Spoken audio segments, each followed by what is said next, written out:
নমস্কার বন্ধুরা, সবাইকে জানাই শুভ দুপুরের একটা শুভেচ্ছা ও ভালোবাসা।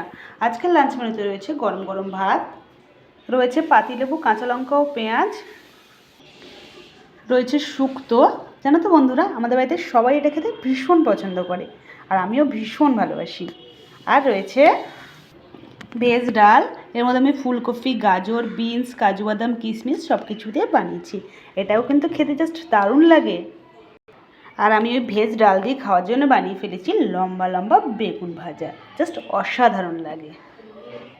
আর বানিয়ে ফেলেছি রুই মাছের কালিয়া। আর আজকে সানডে স্পেশাল রগরগে মটন কষা আলু দিয়ে। তো বন্ধুরা, তোমরা কে কে এরকম আলু দিয়ে মটন কষা খেতে ভালোবাসো আমাকে কিন্তু কমেন্ট করে জানিও। আর এত কিছু রয়েছে, চাটনি থাকবে না তাই কখনো হয়? তাই বানিয়ে ফেললাম কাজু বাদাম কিশমিশ দিয়ে আমের চাটনি। আর চাটনির সাথে খাওয়ার জন্য কয়েকটা পাঁপড়ও ভেজে ফেলেছি। তো বন্ধুরা, আজকের লাঞ্চ তাহলে তোমাদের কেমন লাগলো তোমরা অবশ্যই কমেন্ট করে জানিও। আর আমার ভিডিও যদি ভালো লেগে থাকে তাহলে একটি লাইক, শেয়ার, কমেন্ট করে আমার পাশে থেকো। তাহলে এখনকার মতন আসি, দেখা হবে পরের ভিডিওতে। সবাই ভালো থেকো, সুস্থ থেকো, টাটা।